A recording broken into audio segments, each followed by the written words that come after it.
Hello to the most wonderful, smart, handsome, beautiful, fantastic Michelin Math students in the whole world. Nice to see you today, even though I can't see you and you can't see me, but I did find this neat little website. If you look up in the upper left corner, it says Math is Fun.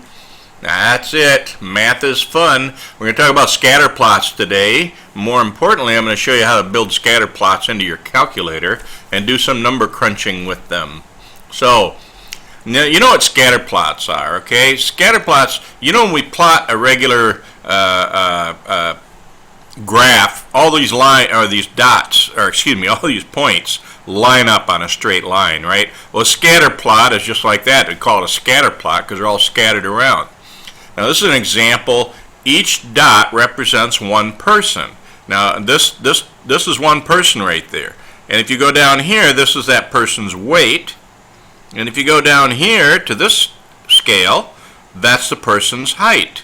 Now, obviously, people aren't all exactly the same, so it's not going to line up. Here we got a very tall person. It's very high, the tallest person in the group, but they're not the heaviest person. So there's probably a tall, skinny guy, okay, or girl.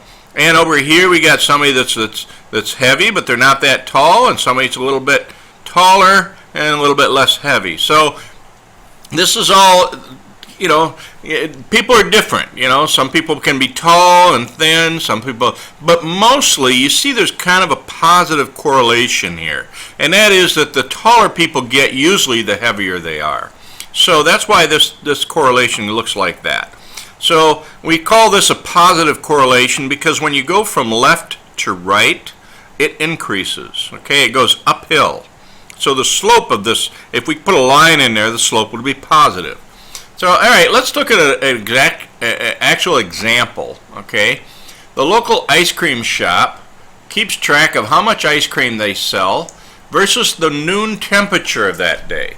So what we see here is the temperature recorded at noon in degrees Celsius and the ice cream sales in dollars, okay?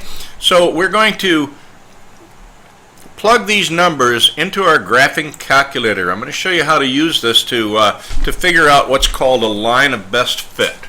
And so the first thing we do, if it's not on already, turn it on so you get a flashing cursor there.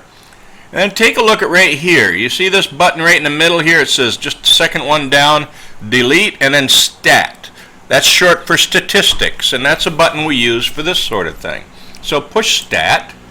And you see the first one, it says edit, and then calc, and then tests, and then a helicopter goes by. And so we're going to go to edit, and the first one is edit. Okay? So enter.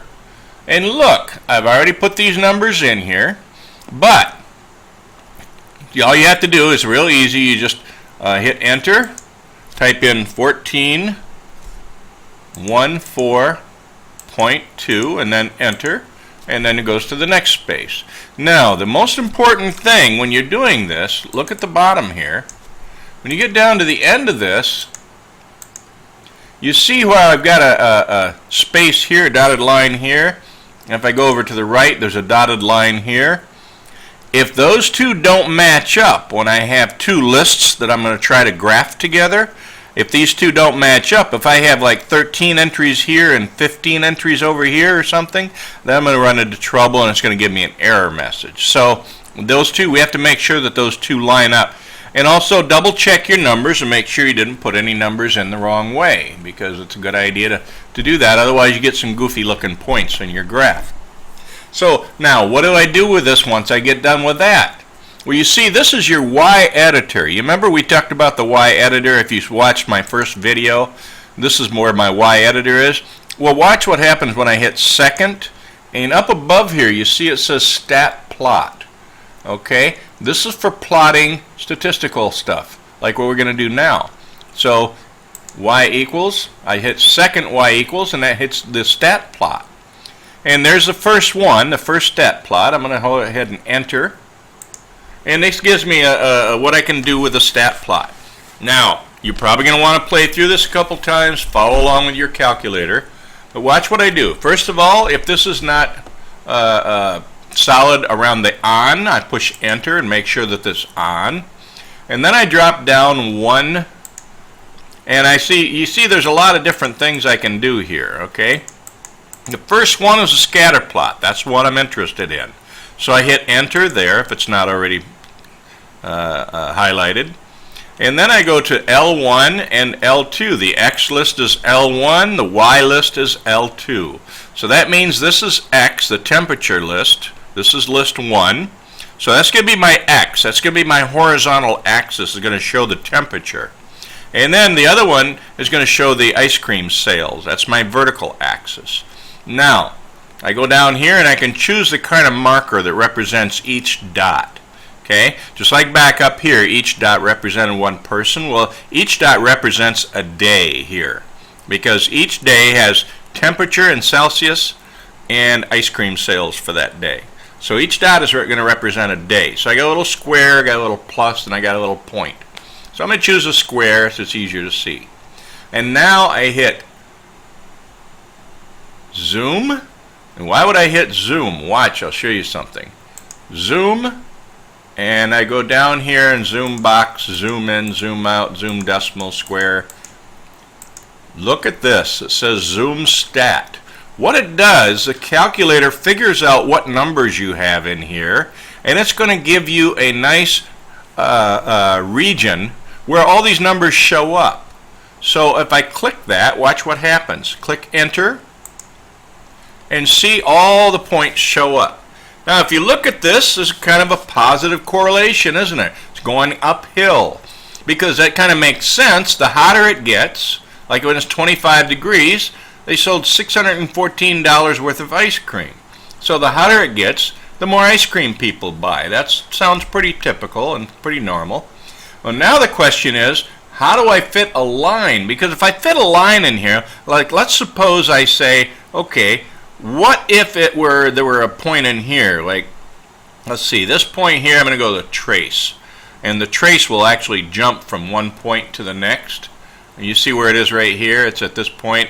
That's 14.2 and 215. That's the first one. So I'm just going to keep skipping along here. And right there. This is 19.4 and 412. I go back here, this is 22.1. So my question is, okay, if the temperature report tomorrow is 20 degrees, how much ice cream am I going to sell? I want to figure that out before it happens. That's called making a prediction. In order to make a prediction, I've got to have a line of best fit here so I can figure out a point on that line. So let me show you how that works. Watch, I'm going to second and quit. Quit is right above mode. So second, when I hit the second, the little arrow points up, and I hit quit, okay? And so that takes me back to what we call my home screen, okay? And so I go there, and now I'm going to go back to stat. Go to stat, only this time I'm done editing. I don't want to edit anymore, so I'm going to click the right arrow and go to calc. And I'm going to calculate, I can do one variable stats, two variable stats, median, or take a look at number 4. The line is called a linear regression line, and if you look it says AX plus B. Well, that's kind of like MX plus B, except instead of M, we've got A in here because we're dealing with statistics, and mathematicians like to change letters around and confuse students, but that's the same as MX plus B. And that's going to give us a linear regression line. It's going to look at all the little points, and it's going to try to find a line that looks good in there. So I'm going to hit enter, okay, and then enter again. It's going to paste that into my home screen there, and I hit enter again, and now look what it's given me. A equals 30.087 whatever. That's my slope, and B is negative 159. So when the temperature is 0 degrees Celsius, I'm going to sell a negative $159 worth of ice cream. So I'll let you figure that out. But in the meantime, we're going to figure out what we can do here to figure out what to put something in here. Okay? So here's what I'm going to do. Okay. I'm at the Y editor here. Okay? I push Y equals and I get to this Y editor screen. And so what I'm going to do is I'm going to paste something in there. And what I'm going to paste in there, watch. This is careful. Be careful about this. Over here it says vars, V-A-R-S. That's short for variables, okay? So you see right down here underneath vars, it's variables. So I click that button, takes me to a menu. Variables, Y variables. I want variables, and I'm going to go down here to number 5, statistics. Click, click, click, click. Number 5, statistics. Enter. And I've got a bunch of goofy looking stuff here that I don't know anything about and I don't care about, so I'm going to go to the right, and another bunch of goofy looking stuff that I don't have to worry about, and I go right to the one more, which is EQ. I'm going to type in I'm going to paste an equation. You see it says the EQ. Okay, that's the regression equation that I just calculated. So I'm going to click on that. I'm going to click enter. Watch. Now, do you remember the numbers we looked at a few seconds ago? Remember I said 30.08786, etc. That's the slope, and negative 159.474 is my y-intercept. Watch what happens when I graph this thing. Graph. You see what it does?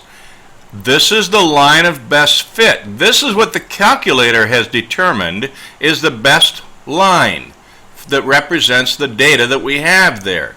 So if I look at trace, okay, and I say, okay, I'm going to click up to trace the other one, which is line number Y1, and I'm going to move up and down this line, and you see my cursor is moving up and down this line here. Now, what happens if I get to this point right here? Well, it's about 21 degrees there, just a little bit, about 20.7 degrees Celsius. So what I can do is I can make a prediction here with this line. I can say if it's 20.7 degrees Celsius outside, then I can expect to sell about $463 worth of ice cream. But wait, even better.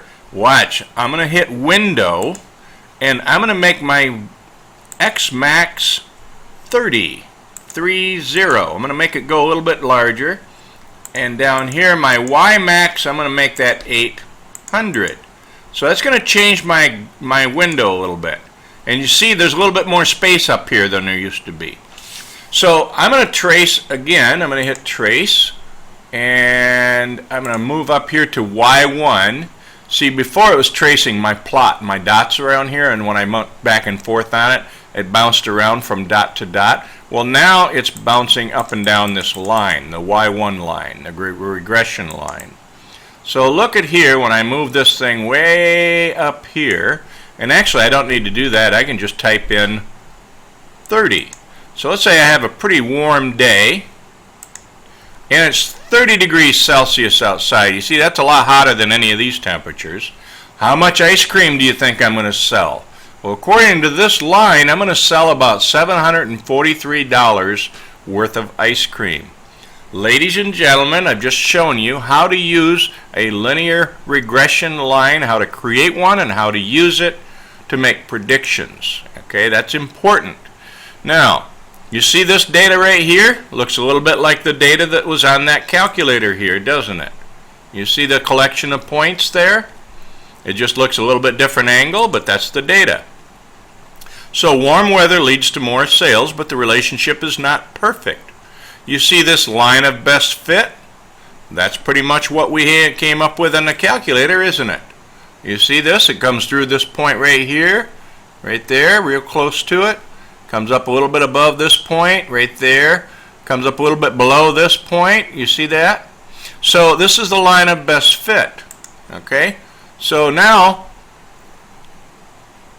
here's a couple other examples. Sea level rise. Okay? A scatter plot of sea level rise according to the years. Now look at, they did a lot of data collecting. You see a whole bunch of points there. So the mean sea level is increasing according to the years as years progress. So we see a line. Now what happens? You've heard about global warming and the rising sea levels. This is what you see right here. Okay, we have proof of that. Interpolation and extrapolation, those are two big words that simply mean interpolate is where we find a value inside our set of data points. That's what I did on my graph when I said, what if it's 20 degrees? 20, enter. And I said, well, if it's 20 degrees, then I can expect to sell $443 worth of ice cream. Okay? Let's say 21. Try 21 degrees. Enter. $472. They said about 480, okay, because their line is just a little bit different than ours and not quite as accurate. What about 29 degrees? We said something about 30 degrees a few minutes ago. What about 29 degrees? Look at here. It's way up here, and it's about 750. This is 713. So my number is a little bit different from the one here because they just kind of drew a line of best fit based on a number of different things. So sometimes there's a little bit. The nice thing with statistics is it's a little bit. It's being close enough is usually pretty good. Don't tell me that you're close enough on the ones that have to be accurate, though. But anyway, with straight line for equation from 2 points, okay, our slope is 33 according to this one. Well, watch. And when I did my slope here is 30.09, right? So it's pretty close to this, isn't it? And then using the point slope formula that we talked about in class, you're just plugging in the numbers, and you end up with 33x minus 216, okay?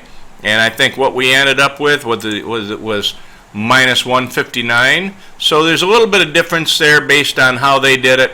We did it a little bit different on our graph, or we let the calculator calculate this. The point is from all this stuff is you plot points on a graph, make a line, and then you have the whole thing. All right, and that's what we're going to do in class next time. Thank you.